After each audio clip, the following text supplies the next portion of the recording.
Welcome to the motherfucking relay where we're covering today's top boxing news. Ow! Okay, we'll start with this. Some unfortunate news. Christina Hammer posted this via her Instagram account. It reads, "My fight is canceled. Unfortunately, my fight has been canceled due to the current corona situation.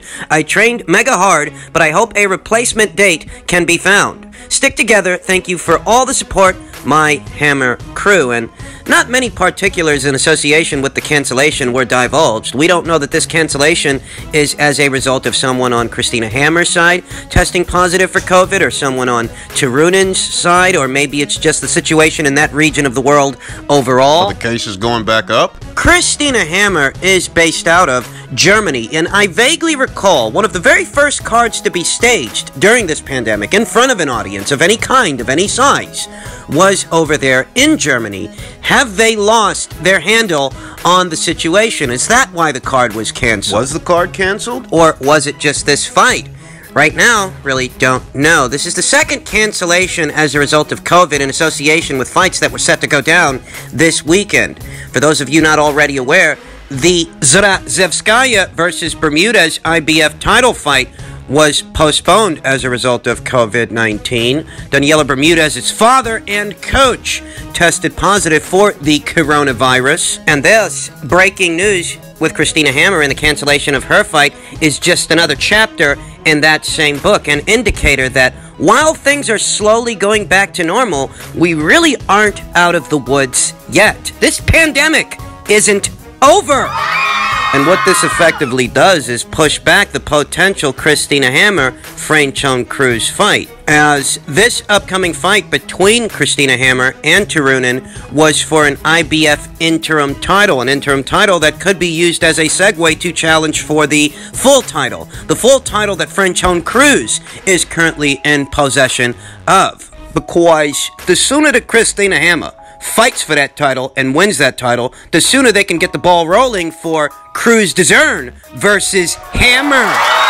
With this cancellation, those future plans, they have hit a snag. Though I will say, there's enough time left in 2020 to reschedule this fight sometime in November or December, so it doesn't have to be a complete wash for Christina. Yeah, I don't see why not. I think there's still plenty of time left in 2020 to reschedule this fight and get that ball rolling. Now, one fighter, one champion, who will be in action this upcoming Halloween weekend is Mariana Juarez of Mexico. She's set to be taking on Julian La Cobrita Avila of Mexico, who sports a professional record of 19 wins, 3 losses, 1 draw, with 3 knockouts. And at age 26, she's approximately 14 years younger than Bobby Juarez, the reigning WBC champion. In the super bantamweight division, La Cobrita Avila is currently on a 3-fight winning streak, though it's important to note that that's a 3-fight winning streak over pedestrian-level opponents, the kind of guys whose records are upside down. And if I'm being honest, you won't find very many standout names on La Cobrita Avila's resume, aside from a split decision with America's own Maureen Shea way back when in 2015. A good chunk of her victories aren't over notoriable fighters. They really do come over pedestrian-level opponents, pedestrian-level competition. So in spite of Avila being 14 years younger than Bobby Juarez, That's the only thing she's got going for her. that she is the much younger fighter in the fight, though it's quite obvious that upon comparing both of these fighters' track records, Avila has never competed on the level of Bobby Juarez. And this isn't the first time that Bobby Juarez would be taking on an opponent who she's significantly older than. We saw this last year with Benita Fernandez, also 26 years old, like Avila. I remember watching that fight and thinking to myself, you know, Bobby Juarez is just having her way out there. She's having it her way, and she's having fun out there. I think about that fight with Benita Fernandez, and I see shades of that fight here with Avila. You know, Bobby Juarez fought 3 times last year, 3 times. Whereas this fight, this upcoming weekend's fight with Avila, will be her first fight of 2020. That's really Avila's saving grace, that Bobby's the older fighter in the fight, and she hasn't fought this year, not yet. 10 months into 2020, this will be her first fight of this year.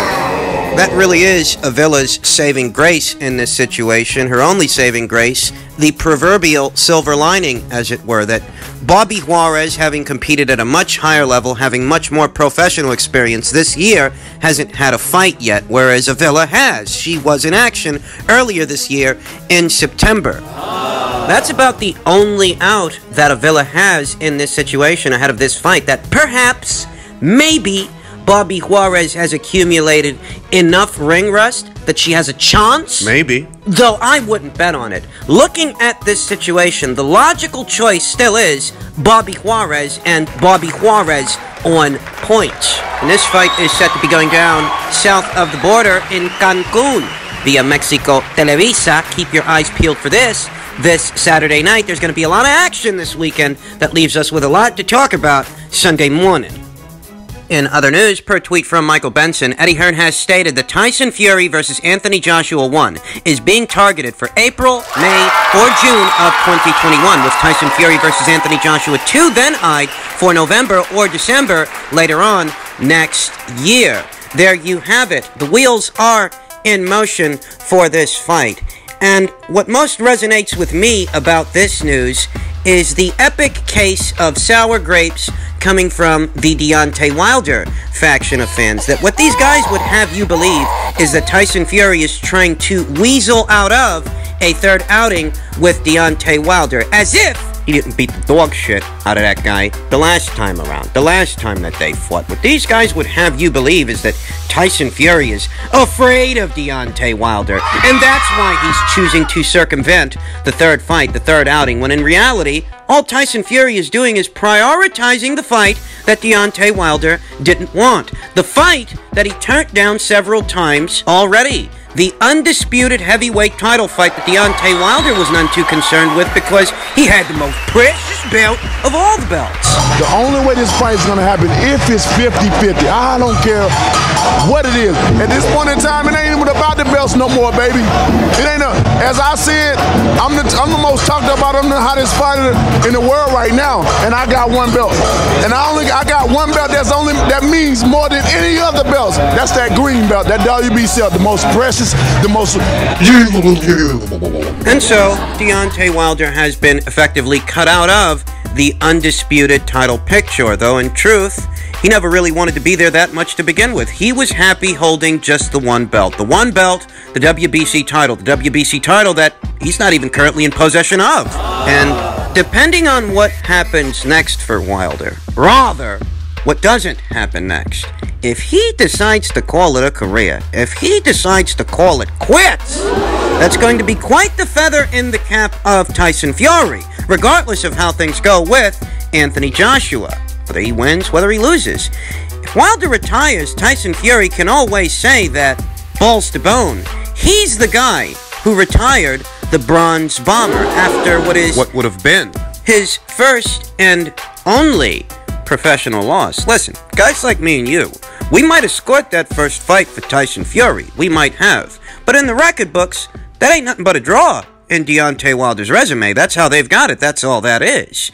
But if Deontay Wilder so decides to call it a career after just one professional loss, I think that is a victory that will age very well on Tyson Fury's resume, that he effectively ruined that fighter, ruined that champion, and sent him straight into retirement. Because Deontay Wilder's uncharacteristic silence is indicative of that he is no longer the guy who he was before that fight, after that fight. I mean, you talk about Joe Calzaghe's victory over Jeff Lacey, and if Deontay Wilder so decides to retire after this, and it's looking like he might, if I'm being honest, if he does, I think that trumps the shellacking that Joe put on Jeff. Because Tyson Fury would have retired what was then an unbeaten fighter, an unbeaten champion with 10 title defenses. But Wilder's fans think Fury's the one who's running away. They think he's somehow afraid,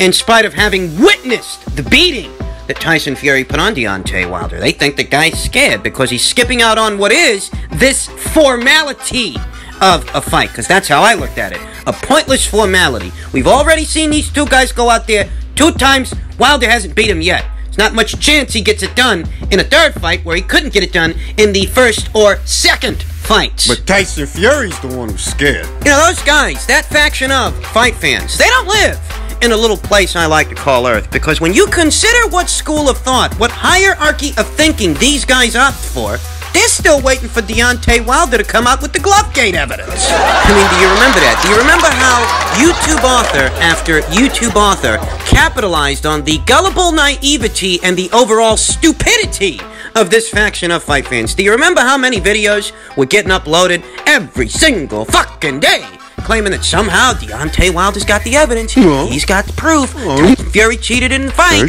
Wilder's gonna do something about it, and as it stands, several months later, even after that fight has fizzled out, and it ain't going down, Wilder's MIA. He hasn't said a goddamn fucking thing about Tyson Fury's gloves. He hasn't said a goddamn fucking thing about nothing lately. So where's the accountability? Aren't any of the people that bought into those YouTube authors' constant propaganda peddling, aren't any of those people that bought into that and thought that those guys were telling the truth, thought that those guys were onto something, isn't anybody gonna hold them accountable? Even now you got guys holding out hope that what Wilder's gonna do next is sue Tyson Fury for a breach of contract, even after Bob Arum already told you mongoloids that the contract expired.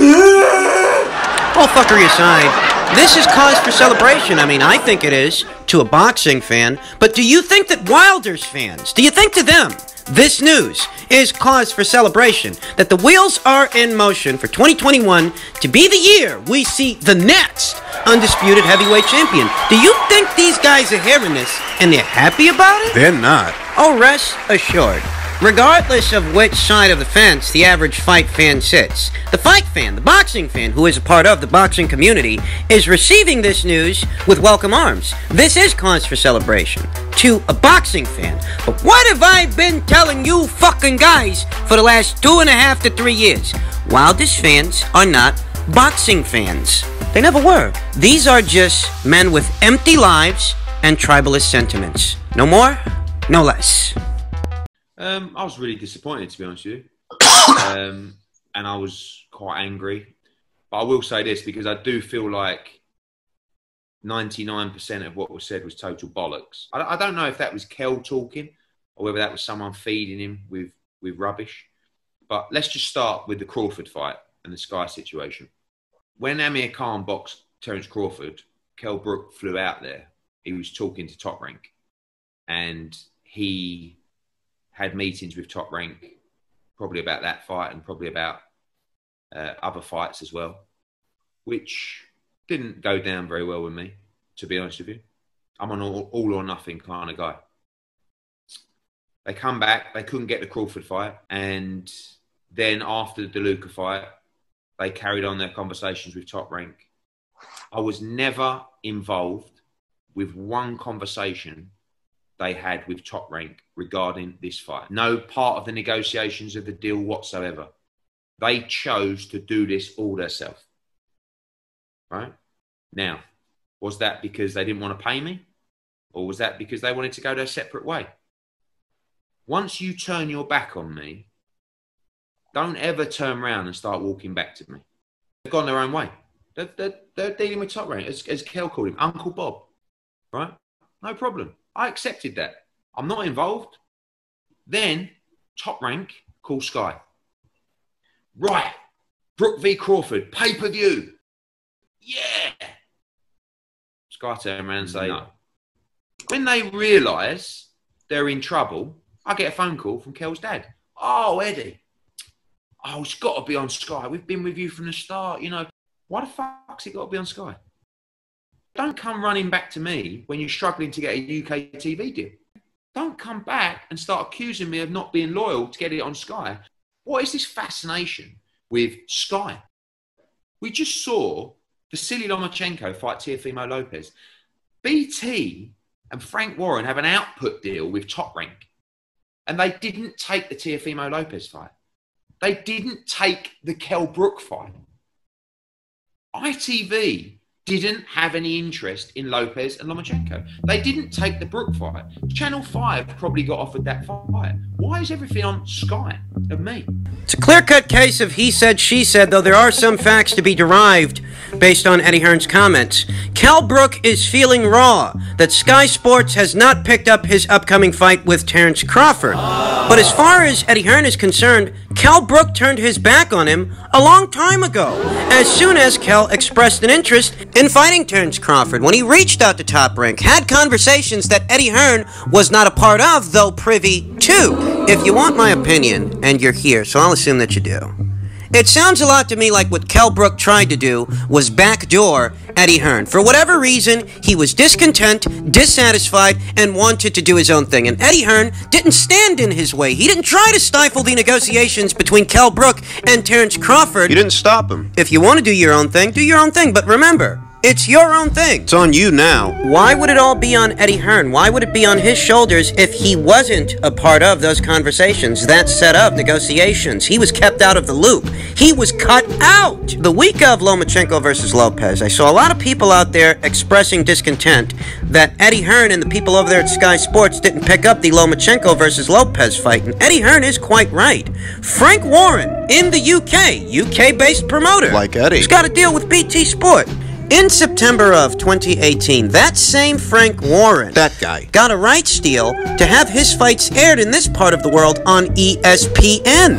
So why didn't Frank Warren catch any heat for not picking up Lomachenko versus Lopez? Why was all the heat levied towards Eddie Hearn and Sky Sports? The people at Top Rank don't have a deal with Sky Sports. They do have a deal with Frank Warren and BT Sport to air those fights in this part of the world. Why wasn't the same true in reverse? To air these fights in that part of the world. Why is it all on Sky? Why is BT Sport not picking up the fight? And rest assured they haven't. Per a tweet from Rick Glacier, Top Rank now has a UK TV partner for Crawford versus Brook on November 14th. Premier Sports 1, not BT Sport.